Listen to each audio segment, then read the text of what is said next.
sur 2 semaines avec le sujet de l'argent. Finalement, ça a été la plus longue série que j'ai jamais faite sur l'argent, 2 ans au complet, avec une pause, là. Mais non, c'est ça, c'est toujours une joie de venir vous voir, vous parler. Je suis toujours édifié d'être avec vous pour adorer avec le repas du Seigneur. Quand je suis arrivé ce matin avec le stationnement rempli, la salle remplie, je vois qu'on est tous des survivants de la COVID. Hein? Survivants en termes de santé, mais survivants aussi en termes d'église. Parce qu'il y a des églises que ça a peut-être amené certains défis ou que ça l'a souligné des choses qui ne fonctionnaient pas bien peut-être dans les relations. Mais quand on est attaché au Seigneur, qu'on est en mode non seulement créatif, mais attentif, puis que le Seigneur nous permet de remettre en question des fois certaines traditions, certaines façons de faire, bien, on se relève puis on se laisse guider. C'est dans la pandémie qu'on a vraiment dû réfléchir à qu'est-ce qui est vraiment important. Qu'est-ce que c'est exactement une église locale? Hein? On a vu que ça dépasse largement un bâtiment. Mais merci Seigneur que votre église est bien en santé et que ça continue puis que le groupe est toujours là fidèle et même peut-être en croissance. Hein? On est content que le Seigneur amène des gens. La pandémie, ça l'a amené des gens à réfléchir aussi sur le sens de la vie puis où est-ce qu'on s'en va. Donc, on va continuer effectivement sur le sujet de l'argent. Donc, ce matin, c'est l'offrande. La semaine passée, pas la semaine passée, mais la dernière fois, c'était l'argent en général. Puis ce matin, on va parler de l'offrande. Mais oui, je vais faire un petit résumé là rapidement. Parce que l'argent, dans le fond, c'est drôle. On n'en parle pas souvent dans les églises, là. Il y a quelques sujets super importants qu'on parle moins. Puis c'est toujours le fun de pouvoir venir en parler quand c'est pas notre église, parce que je connais pas tout en détail, puis j'ai aucun intérêt à ce qu'il y ait plus d'offrandes, hein, puis c'est pas ça le but de toute façon. Mais le Seigneur m'a amené à étudier ce sujet-là, puis à l'approfondir un peu pour moi-même. Puis c'est un sujet que j'aime apporter parce que c'est un sujet de joie.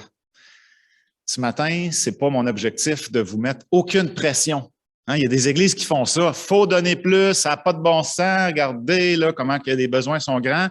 Puis là, on a de la pression. Puis on dit, OK, c'est correct, je vais donner. Ah, en Ukraine, vous voyez, regardez, on met des images de gens qui souffrent. On dit, il faut donner de l'argent.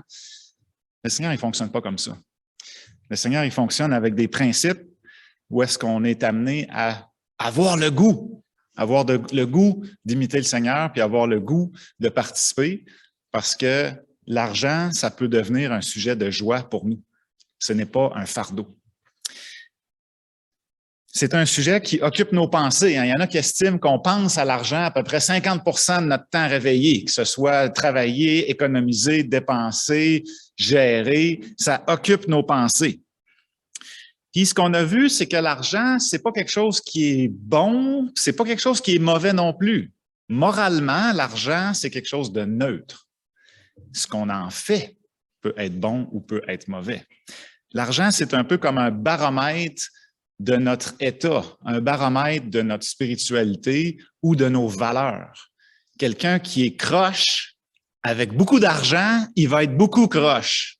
Quelqu'un qui est généreux avec beaucoup d'argent, sa générosité va paraître plus. Donc, c'est comme un outil qui potentialise un peu qui on est, nos qualités et nos défauts. Puis ce qu'on avait vu aussi, c'est que Dieu, dans sa grande sagesse, a créé notre monde rempli de richesses, rempli de beauté, rempli de ressources qui sont là pourquoi? Pour qu'ils soient gaspillés, pour qu'ils soient laissés de côté. Non, Dieu a voulu qu'on soit dans un monde rempli de couleurs, rempli de saveurs, rempli de beauté, rempli de joie, rempli de plaisir. Ça, c'est dans la nature de Dieu qu'on soit bien, qu'on puisse dire « Wow, Seigneur, ce que tu as fait, c'est merveilleux ». On n'est pas là pour dire « Ah, je me prive de tout, Dieu nous permet d'avoir des joies ». Puis dire « Non, non, non, si j'ai du fun, c'est parce que ça doit être mauvais. Hein? Le péché, c'est attrayant, donc tout ce qui est attrayant, c'est mal. » Mais ça, c'est faux, ça. Le Seigneur est là pour qu'on puisse profiter d'une façon saine. Et profiter de quelle façon? De façon à ce qu'on le remercie, qu'on le loue et qu'on l'adore. Si on en profite pour notre propre nombril seulement, on passe à côté de ce que Dieu a voulu en nous mettant dans une création merveilleuse. Le problème avec l'argent ou avec les richesses ou avec les possessions, c'est très clairement indiqué dans 1 Timothée au chapitre 6. L'amour de l'argent. Ah, ça c'est le problème. De profiter de ce que Dieu nous permet d'avoir, c'est une chose, mais lorsqu'on a un amour dans le sens d'un attachement qui prend la place de Dieu, c'est là que l'argent devient un problème, pour ne pas dire une idole, un frein, quelque chose qui va nous éloigner de Dieu. Donc, le problème, c'est vraiment l'amour de l'argent qui prend la place de Dieu. Puis on avait parlé un petit peu des principes aussi de comment on fait pour avoir de l'argent. Bien, la parole de Dieu valorise beaucoup la notion de travail. Travailler pour gagner de l'argent. Donc, quelqu'un de travaillant va avoir tendance à avoir plus d'argent que quelqu'un de paresseux. Puis la parole en parle de ces principes-là. Mais pas travailler comme un défoncé parce qu'on a l'amour de l'argent pour en avoir le plus possible. Non, avoir un équilibre. Donc, c'est ça qu'on avait parlé. On avait parlé aussi un petit peu de certains principes de gestion, de sagesse, d'économie. On peut économiser pour être sage, mais on peut aussi économiser à l'excès parce qu'on ne fait pas confiance en Dieu, puis on se repose sur notre bas de laine. Donc, il y avait tous ces équilibres-là qu'on avait regardés un peu ensemble en mars 2020, pour ceux qui étaient là. Donc, ce matin, on va parler des offrandes. C'est la suite naturelle, puis c'est un sujet en soi qu'on va traiter dans le reste du temps qu'on a ce matin ensemble. Puis, c'est un sujet qui est souvent associé à des fausses conceptions. C'est quoi la différence entre l'offrande et la dîme? C'est quoi le pourcentage qu'on devrait donner? C'est-tu la même affaire dans l'Ancien Testament, dans le Nouveau Testament? On est-tu obligé de donner dans l'œuvre de Dieu? Est-ce qu'on devrait le donner par obligation ou pour d'autres raisons? Puis ce message-là, c'est pour tout le monde. Dans la salle, il y a peut-être des gens qui donnent un petit peu, il y a peut-être des gens qui donnent beaucoup, il y a peut-être des gens qui ne donnent pas, il y a peut-être des gens qui ont des faibles revenus, des gens qui ont des revenus plus élevés. Et ce message-là, il s'adresse à tout le monde. Parce que l'offrande, ça peut être mis en pratique par tout le monde, qu'on ait beaucoup de ressources ou pas beaucoup de ressources. Il y a des principes, puis vous allez voir que quand on veut mettre le Seigneur au défi puis qu'on veut donner, on va recevoir de la joie puis un paquet d'autres affaires qu'on va regarder dans la parole de Dieu ce matin. Puis au début, je me disais, ben tu sais, c'est sûr, j'ai un bon travail, je fais quand même un bon revenu, je ne peux pas parler de l'argent. Les gens vont dire, tu sais, ouais, mais tu sais, toi, c'est facile, tu n'as pas de problème financier. Mais je vous dirais que le Seigneur m'a donné à cœur de parler d'argent quand même parce que justement, c'est pour tout le monde. Puis mes modèles, personnellement, mes modèles de chrétiens engagés à être généreux, bien, c'est des gens pauvres, des gens qui n'ont pas eu des grands revenus. Je dis pauvres avec des guillemets, mais mon grand-père, M. Bernier, n'a jamais eu des gros revenus, mais j'ai été témoin parce que j'ai habité chez lui pendant 50 ans alors que j'étais aux études et je voyais comment est-ce qu'il gérait son argent et comment est-ce qu'il était généreux envers, oui, l'Église, mais envers des individus aussi. Donc, c'est possible d'être généreux, d'avoir un esprit généreux avec notre argent, même sans avoir des grands revenus. Et il y a tous les autres extrêmes. Il y a des chrétiens que je connais en Suisse qui avaient à cœur d'aider un endroit où est-ce qu'il manquait de nourriture, puis il a rempli un avion, puis il a fait atterrir un avion rempli de nourriture pour donner à une place. Il y a tous les extrêmes. Et puis, le Seigneur aime qu'on soit des gens généreux. Et peu importe notre revenu, on aura toujours des gens plus pauvres que nous qu'on peut aider, puis on sera toujours plus pauvres que d'autres personnes qui pourront nous aider aussi. Donc, c'est dans ce sens-là que c'est pour tout le monde. Fait que ceux qui donnent pas ou peu, peut-être que le Seigneur va vous donner le goût, pas la pression de donner plus. Puis si vous donnez déjà, peut-être que le Seigneur va vous donner encore plus de joie à faire ce que vous faites dans vos offrandes.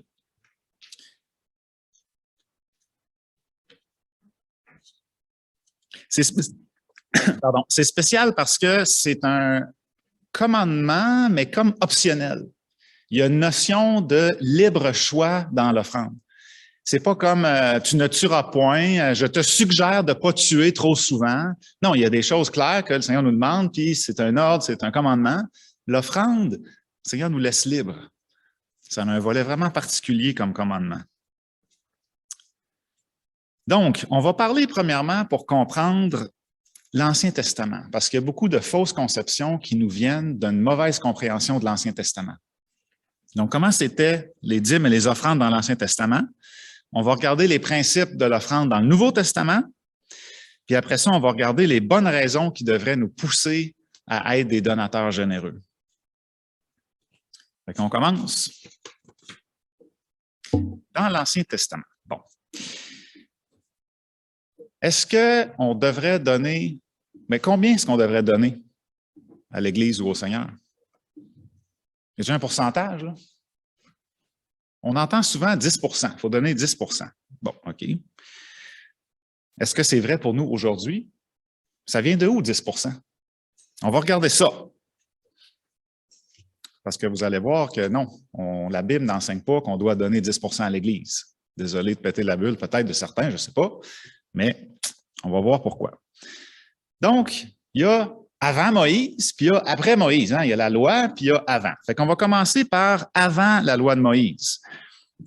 Première fois qu'on voit le concept d'offrande dans la parole de Dieu, on n'a pas besoin de tourner bien loin. Caïn et Abel. C'est le premier épisode où est-ce qu'on voit le principe d'offrande dans Genèse 4. On ne tournera pas dans tous les textes là, dans l'Ancien Testament, mais c'est vraiment dans Genèse 4 qu'on voit ça. Quelle était la caractéristique des offrandes qu'on voit dans Genèse 4 avec Caïn et Abel? Est-ce que Dieu avait exigé une offrande? Est-ce qu'il avait exigé une quantité? Non. On voit que c'était volontaire. Donc, l'offrande, lorsqu'on veut offrir, hein, ça le dit, là, je veux dire, si je donne un cadeau à quelqu'un, je suis obligé, j'ai-tu un budget? OK, je ne parle pas d'un échange de cadeau avec un budget, là, mais si on veut donner un cadeau spontanément, c'est volontaire. Puis ensuite, le prochain épisode qu'on voit ça, c'est Noé. À la sortie de l'arche, après le déluge, on a Noé qui décide d'offrir un sacrifice de reconnaissance à l'Éternel. Genèse chapitre 8 au verset 20. Et encore une fois, c'est une offrande qui est volontaire, issue de la reconnaissance de Noé envers Dieu, de l'avoir protégé, de l'avoir fait traverser cette épreuve qui était le déluge.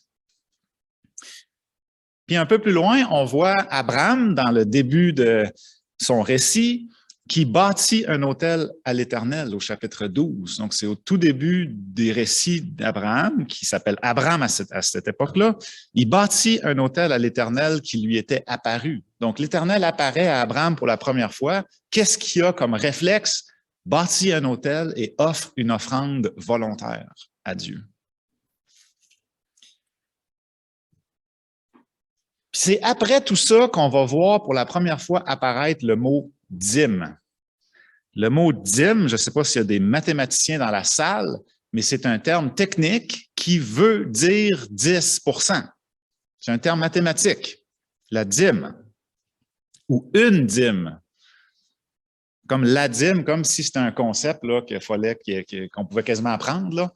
Non, dîme, c'est un concept mathématique. Ce n'est pas une personne ou un objectif en soi. Donc, la première fois qu'on voit ça, c'est dans Genèse au chapitre 14 et au verset 20. Donc, c'est dans le contexte d'Abraham qui bénit l'Éternel et qui rencontre Melchisédek.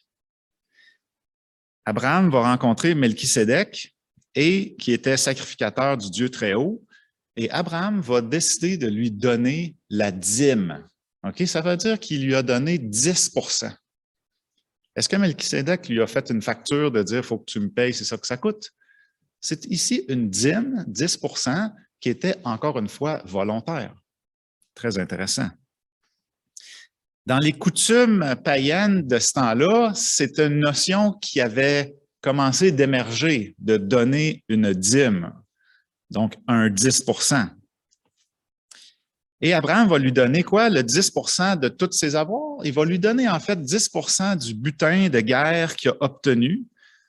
Une fois, il n'a pas dit « je vais te donner 10 % chaque semaine ou 10 % par année ». Non, c'est un cadeau. Il dit « gars, je suis allé à la guerre, j'ai ramassé ça, je te donne 10 % de ce que j'ai ramassé, sans obligation ». Dans Genèse 28, un petit peu plus loin, on voit Jacob qui négocie avec Dieu dans un sens et qui lui propose de lui donner justement un 10 % aussi. Lui donner non seulement un 10 % une fois, mais la dîme de ses revenus. Regarde, je vais donner 10 %.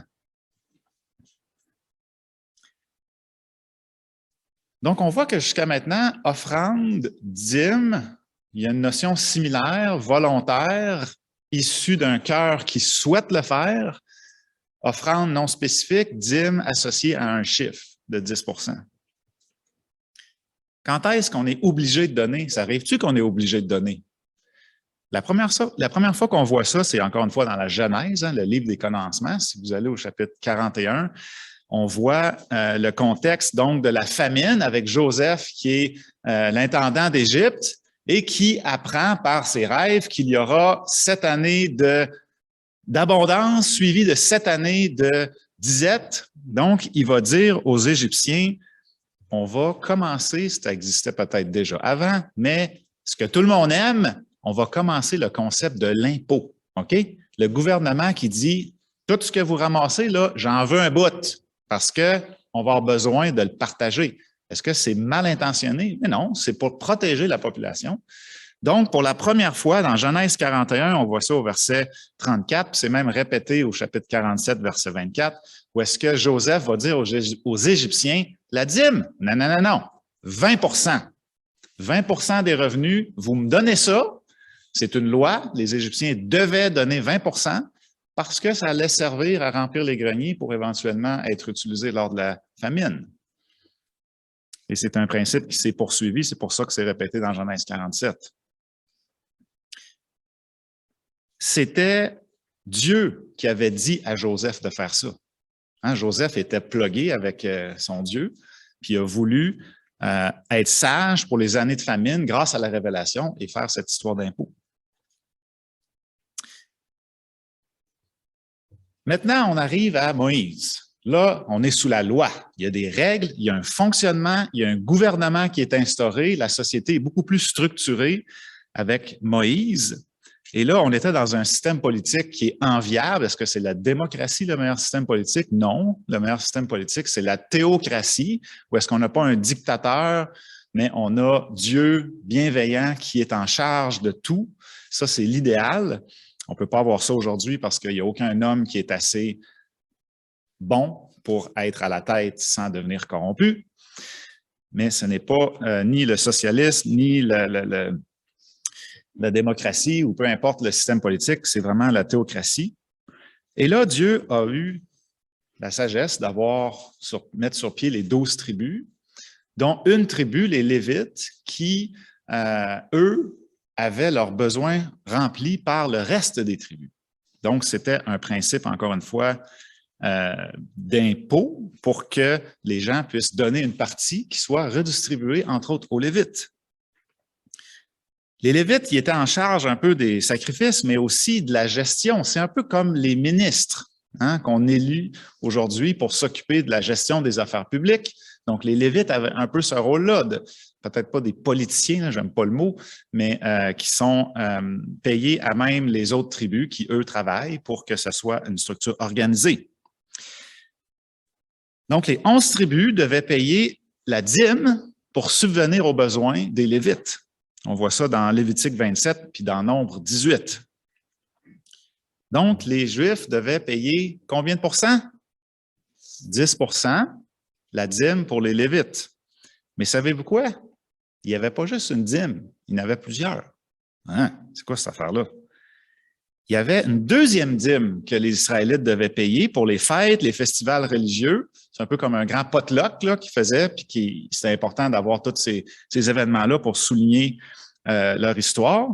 Deutéronome 12, qui nous parle de ça, ils devaient payer 10 10 plus 10, on est rendu à 20 Savez-vous quoi? Il y avait un système d'aide sociale aussi.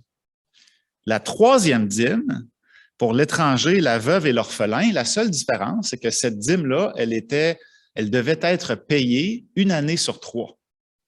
Donc, on pourrait dire que c'était 3,33 Donc, c'est quoi leur taux d'imposition annuel, ces Israélites-là? C'est à peu près à 23 Ceux qui ont un salaire annuel de 50 000 par année aujourd'hui au Québec, le taux d'imposition est à peu près autour de 23 C'est intéressant quand même. Les Égyptiens, eux, c'était 20 Mais il n'y a peut-être pas autant de services. Il n'y avait pas l'assurance maladie. Je ne sais pas ce qu'il n'y avait pas, mais c'est différent. Donc, la dîme, c'est quoi? Dans ce contexte-là, c'est l'impôt. Est-ce que c'est optionnel, fait de bon cœur? Non, c'est obligatoire. C'est la loi, c'est le système de la société dans lequel on est.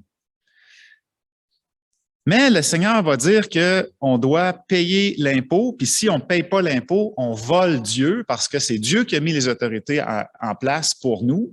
Donc, on doit payer l'impôt. C'est quoi la différence entre l'impôt et l'offrande? Et c'est un monde de différence. Il y en a un qui est obligatoire puis qui est fixe, l'autre qui est volontaire puis est laissé à notre bonne volonté.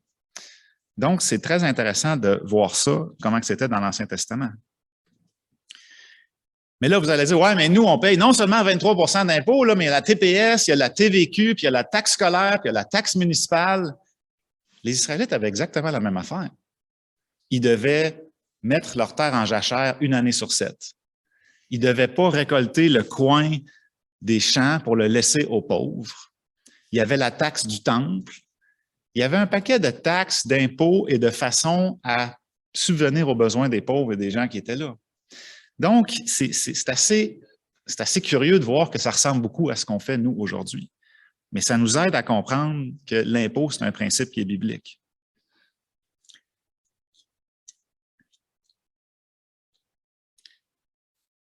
Puis dans le concept d'offrande dans l'Ancien Testament, il y a toute la question des offrandes pour le péché, hein, les offrandes d'animaux, tout ça. Puis ça, c'est un sujet en soi, puis on ne parlera pas de ça aujourd'hui. Mais il y avait quand même des offrandes volontaires qui devaient être la meilleure part, les prémices. Donc, c'est tous des principes qui étaient là. Parce que oui, on devait offrir des sacrifices pour le péché, mais on pouvait offrir des sacrifices d'action de grâce volontairement aussi. C'est deux choses. L'impôt, c'est une chose. Les sacrifices obligatoires, c'est quoi? C'est de se rappeler de Jésus-Christ qui a déjà tout payé ça. Donc, on n'a plus besoin d'avoir des sacrifices pour le péché que nous, on apporte, autre que d'apporter le Seigneur Jésus à Dieu. Donc, il reste le troisième volet qui est les offrandes volontaires. Ça, c'est l'offrande. Ça, c'est ce qu'on fait le dimanche matin. On ne vient pas ici pour dire « Ah, j'ai payé ma dîme à l'Église ». Non, non, non, non. Tu payes ta dîme au gouvernement, puis tu offres ton offrande à Dieu par l'Église ou par d'autres choses.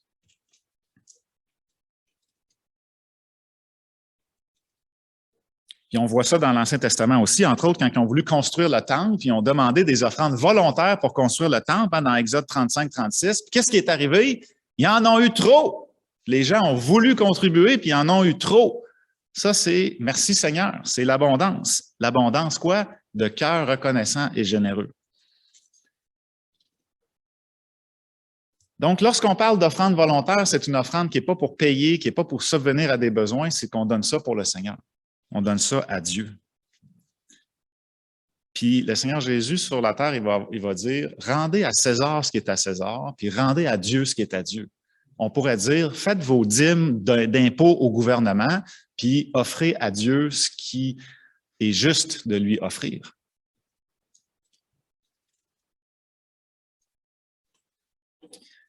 Fait que ça, c'est l'Ancien Testament.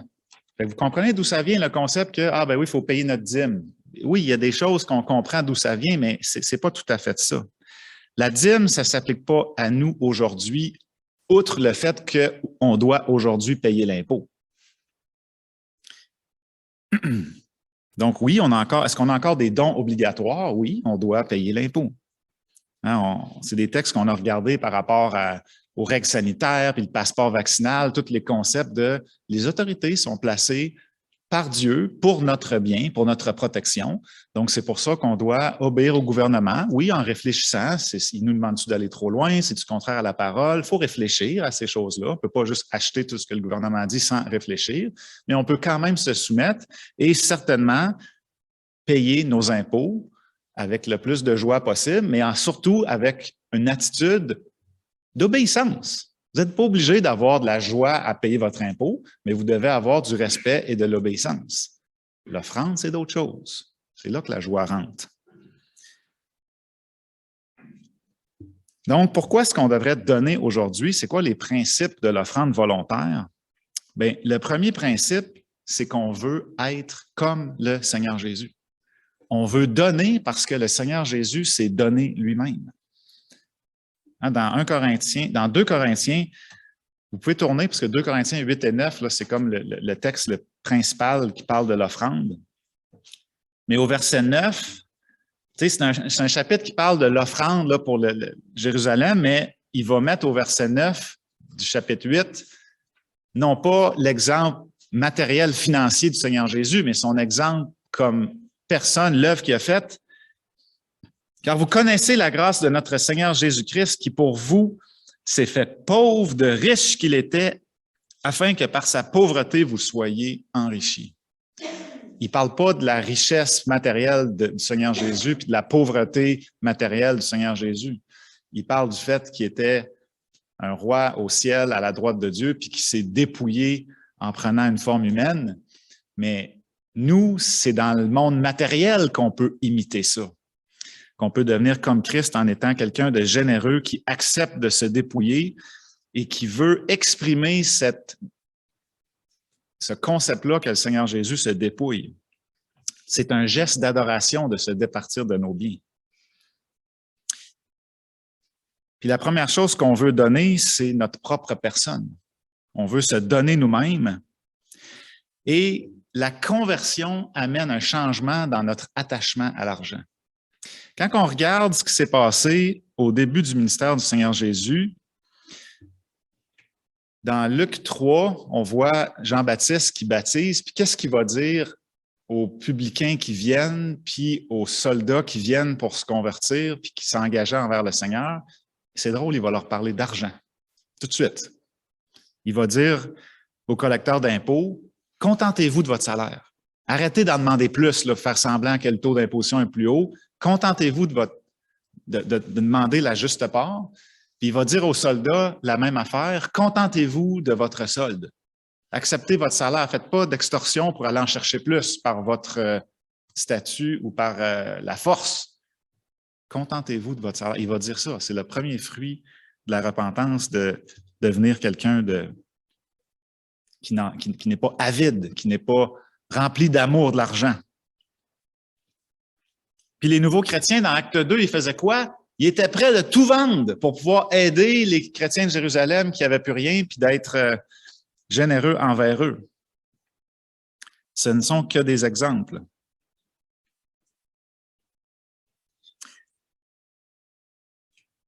Donc, le chapitre 8 et 9 de 2 Corinthiens nous parle de cet exemple de la collecte pour Jérusalem, qui est un texte que j'aimerais passer 2 heures dessus avec vous, mais on va juste le survoler. Mais c'est là qu'on voit plusieurs principes intéressants. On voit premièrement au début, on pourrait lire un bout, 2 Corinthiens 8, verset 1. « Nous vous faisons connaître, frères, la grâce de Dieu qui s'est manifestée dans les églises de la Macédoine à travers la grande épreuve de leur affliction, leur joie débordante et leur pauvreté profonde ont produit avec abondance de riches libéralités de leur part. » C'est de leur pauvreté qui est ressorti des dons généreux. C'est drôle. Ils ont, je l'atteste, donné volontairement, selon leurs moyens. On aime ça, hein? Ah oui, je donne, mais selon mes moyens. Et même au-delà de leurs moyens. Oups, cela, on l'aime moins. Hein? Il ne faut pas dépenser au-delà de nos moyens. Mais on peut donner au-delà de nos moyens. C'est drôle, hein? Le Seigneur autorise ça. Pourquoi? Parce que c'est lui qui est capable de voir le cœur généreux et qui va pouvoir prendre soin de cette personne-là d'une façon spéciale. Et même au verset 4, nous demandant avec de grandes instances la grâce de prendre part à l'assistance destinée aux saints. Il y avait hâte, il y avait le goût, ils voulaient participer. Non seulement ils ont contribué comme nous l'espérions, mais ils se sont d'abord donnés eux-mêmes au Seigneur, puis à nous par la volonté de Dieu. Nous avons donc engagé Tite à achever chez vous cette œuvre de bienfaisance comme il l'avait commencé. Donc, on voit que c'est pas le fait qu'il y en avait trop qui était ouais, OK, on va payer pour eux, tu sais, ils sont pas petits chrétiens de Jérusalem. Ils avaient le goût de participer, ils se sont donnés eux-mêmes, ils s'étaient engagés. Puis, le reste du chapitre, on voit beaucoup que, justement, les Corinthiens avaient dit, oui, on veut participer, mais là, ça traînait un peu.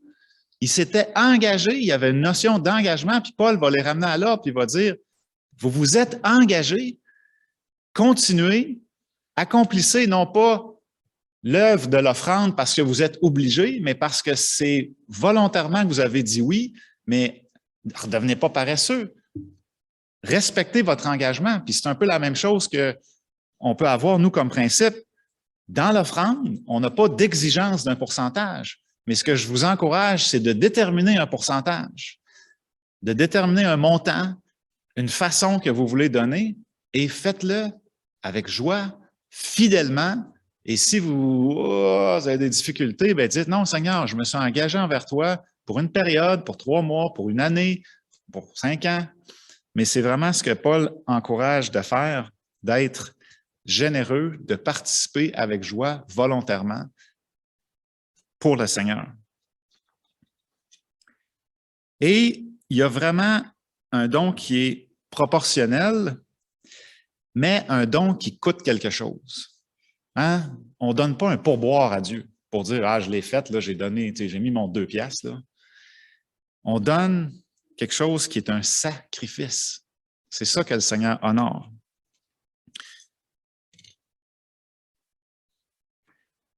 Et dans 1 Timothée 6, on voit aussi qu'on est invité à donner généreusement. Généreusement, mais volontairement.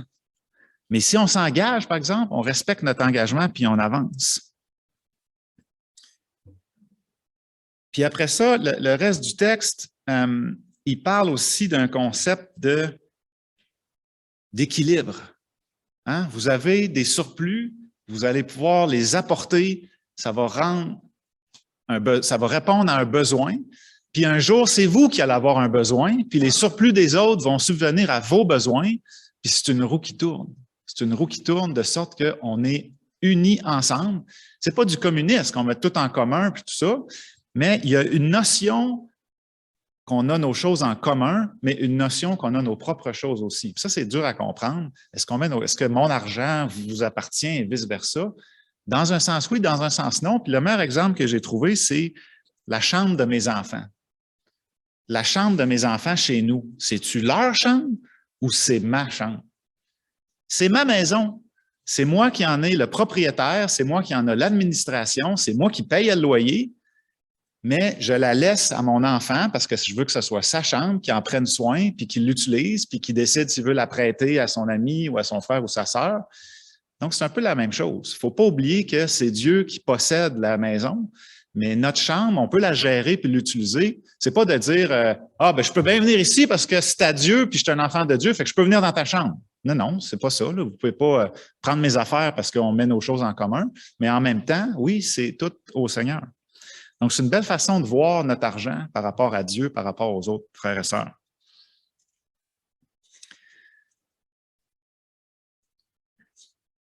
Donc, vous voyez qu'il n'y a pas de pourcentage. En fait, il y a 2 places dans la parole que ça parle d'un pourcentage.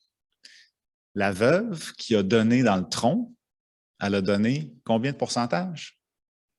100 %. Elle a tout donné. Ben, si vous voulez un pourcentage, il y en a un là. Puis l'autre pourcentage, c'est Zachée qui s'est converti. Il a dit qu'il allait redonner au quadruple ce qu'il a volé. Donc ça, c'est pas une offrande, c'est juste un remboursement. C'est combien de pourcents, ça? C'est 400 %. Puis après ça, il a dit, après avoir remboursé mes dettes à 400 %, je vais aussi donner une offrande 50 %. Il a décidé de donner 50 %. Si vous voulez un autre pourcentage, il y a celui-là. Ou sinon, vous donnez volontairement, selon vos besoins. Mais la veuve, elle a tout donné, puis il y a beaucoup de gens qui disent, vous voyez, c'est pas le montant qui compte.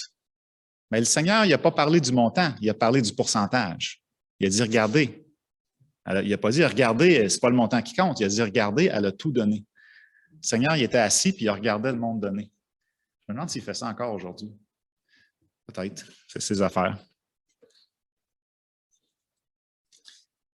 Puis un autre principe qui n'est pas mentionné dans le texte, c'est de donner en secret, donner discrètement. On ne sonne pas la cloche pour montrer qu'est-ce qu'on donne. Donc, c'est des principes qui sont là, sans qu'on les élabore. Donc, on termine avec les bonnes raisons qui devraient nous pousser à donner. Mais il y a un principe de base qui dit qu'il y a plus de joie à donner qu'à recevoir. Donc, on veut être des chrétiens généreux qui donnent. On veut ressembler au Seigneur. Puis, on veut aussi combattre l'amour de l'argent. On veut se détacher. C'est la meilleure façon de ne pas avoir l'argent comme un Dieu, c'est de donner. Si on n'est pas capable de donner, souvent, c'est parce qu'on a soit un problème de gestion ou qu'on a un problème d'attachement. Mais quand on laisse le Seigneur prendre le contrôle de notre vie et de nos finances, ça nous aide à nous détacher de l'argent, d'en donner. Puis après ça, on voit que le Seigneur, il nous bénit. Puis là, il faut faire bien attention, parce que là, on pourrait s'embarquer dans l'évangile de prospérité. « Hey, ça a l'air que si tu donnes, tu vas être plus riche. Je vais faire ça, moi.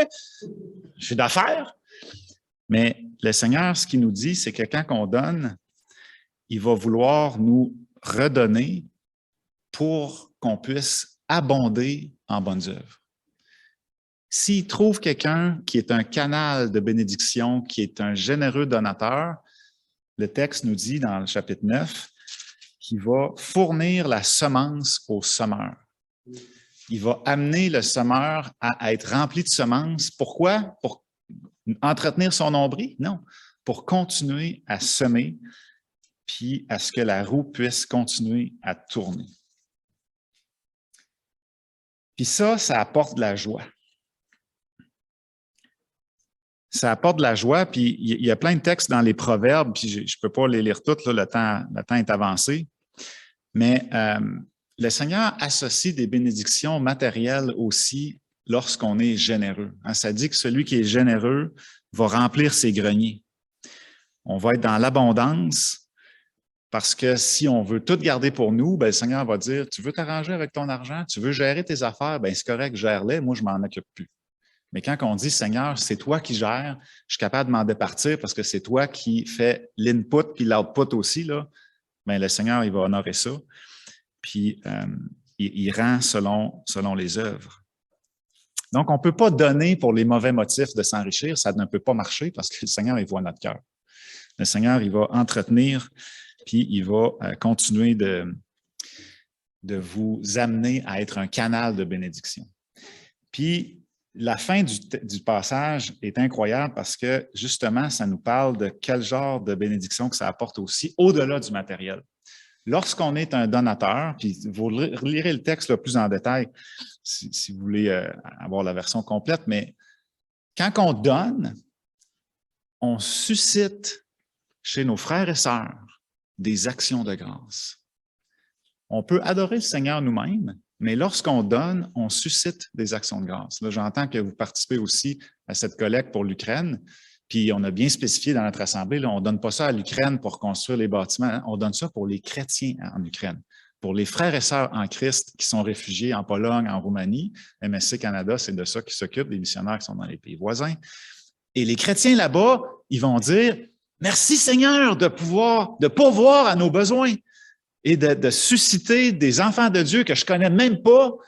Donc, ces personnes-là vont louer le Seigneur pour vous. Puis ça dit même à la fin que ces gens-là vont prier pour vous. Vous suscitez des actions de grâce et vous suscitez des prières à votre sujet lorsque vous êtes des donateurs envers ces frères et sœurs qui ont besoin et qui sont touchés de l'amour de Dieu de façon concrète et matérielle à travers vous. Parce que lorsque le Seigneur veut répondre à un besoin financier, il passe par quelqu'un. Il n'imprime pas de l'argent, il passe par quelqu'un. Il donne des talents pour que les gens puissent gagner de l'argent et continuer d'avancer comme ça. Donc, c'est vraiment une source de bénédiction, une source de joie personnelle et élargie de devenir des donateurs qui sont généreux et qui sont libres de ne pas avoir de stress financier parce que quand on devient un donateur, on n'a pas de stress financier, c'est le Seigneur qui s'occupe de nos finances. On lui remet cette partie-là aussi. Puis je termine avec une petite histoire. Il y a quelqu'un qui s'était fait baptiser, puis là, il avait ses vêtements, il se faisait baptiser avec ses vêtements, puis là, il se rend compte qu'il avait oublié son portefeuille dans sa poche. Fait que là, quand il arrive pour se faire plonger dans l'eau, il met le portefeuille pour ne pas le mouiller. La personne qui le baptise, il dit non, le portefeuille aussi, qui rentre dans l'eau. On se convertit au complet, puis on devient un canal de bénédiction, puis c'est contagieux. C'est contagieux, ce principe-là. Puis Jim Elliot, le missionnaire en Équateur, avait dit « Ça serait fou de ne pas donner ce qu'on ne peut pas garder pour gagner ce qu'on ne peut pas perdre. » On peut donner ce qu'on ne peut pas garder. À notre argent, on ne peut pas la garder. Puis en la donnant, on va gagner ce qu'on ne peut pas perdre, des bénédictions spirituelles. On va prier. Oui, Seigneur notre Dieu, on est reconnaissant de pouvoir faire partie de ta famille, puis de te connaître et de savoir que tu prends soin de nous et que tu nous invites à être en pleine confiance que tu t'occupes de nos besoins spirituels, mais matériels aussi. Que tu peux nous utiliser comme des canaux de bénédiction, qu'on soit riche, qu'on soit moins nantis. Seigneur, tu honores notre désir d'être comme toi, d'être généreux, d'être capable de se dépouiller et d'être capable de ne pas avoir l'argent comme une bouée de secours, comme un Dieu, comme un maître. On veut être comme toi et on veut grandir dans notre compréhension de comment est-ce que tu peux prendre soin de nous d'une façon toute spéciale. Amen.